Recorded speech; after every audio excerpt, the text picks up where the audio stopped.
Hey guys, welcome to this video. So in today's video, we're going to be talking about the day in the life of a 17-year-old AI agency founder.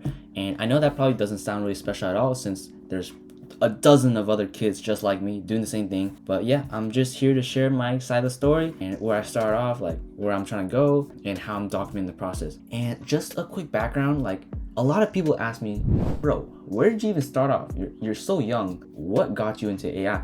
I mean, that all started off in around last year in the summer. I just started curiously learning about AI because I thought to myself like, hey, if you learn about AI and you're able to sell it, maybe you could get rich. So that was my thought process. I basically just like started pumping out content every day on LinkedIn, specifically like AI focused content.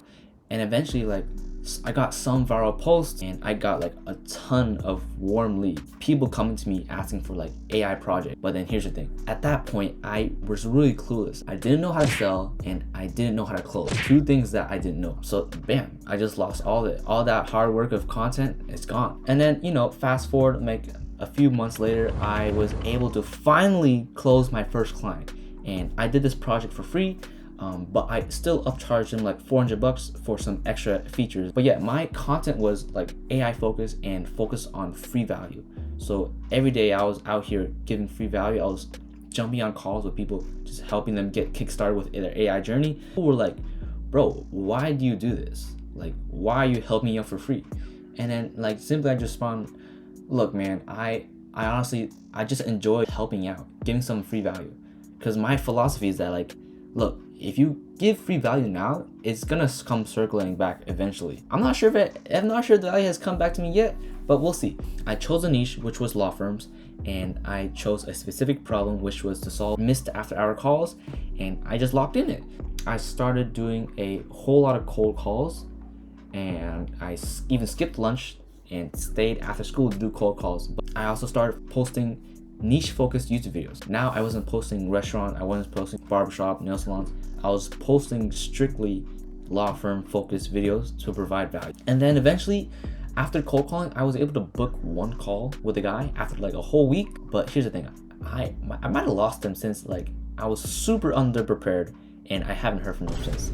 So big lesson for myself. Maybe sometimes it's not a good idea to sell something you don't have, but if you're gonna do that, then at least be prepared when you're about to sell it, right? So, because I basically jumped on a call with an attorney, not knowing what my offer was. I didn't know what I was even trying to sell. I even have a picture of it, me on the call with that guy.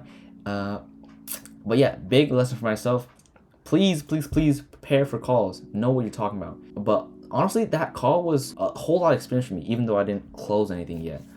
I learned a lot about law firms. Like all my knowledge up to this point has been through ChatGPT just telling me how law firms operate.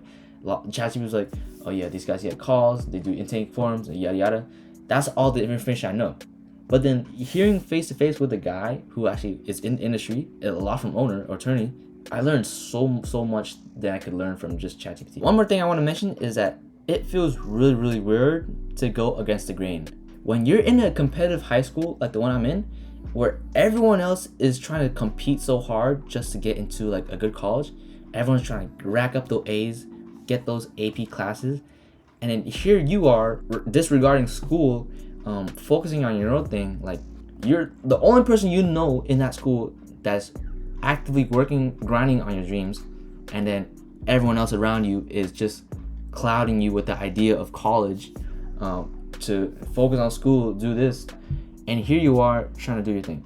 Like it really feels demotivating. You have to have such a strong discipline and like motivation or a willpower to just ignore all the fluff, and just focus on your own thing. I guess the turning point in my life was when I stopped focusing so much on school, and then I started focusing on like posting content, just like doing the hustling. And that's when I actually started seeing my grades slip. That's when I got like my first D in a math class or any class, and that was pretty big deal to me because my parents literally, they were so mad because they found out and they told me that I had to stop everything. Like I couldn't let this keep going.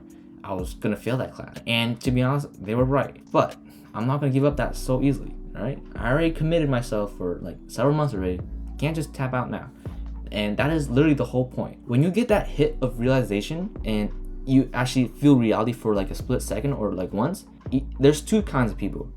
People who go all in or go all out. If someone else like me was trying to work on their dreams and here their parents come telling them, hey man, this is the reality, you gotta accept it, either they will work even harder or they'll just throw in the white towel and tap out. That's the two kinds of people. But it's really sad to see people just like give up so easily and toss away their dreams. Hate to see it. But anyways, that is the day in the life of a high schooler. Hope you guys learned a little bit more about me. But yeah, hope you guys have an amazing rest of your day. See ya. Hope you took value from it too. Bye bye. Catch you in the next video.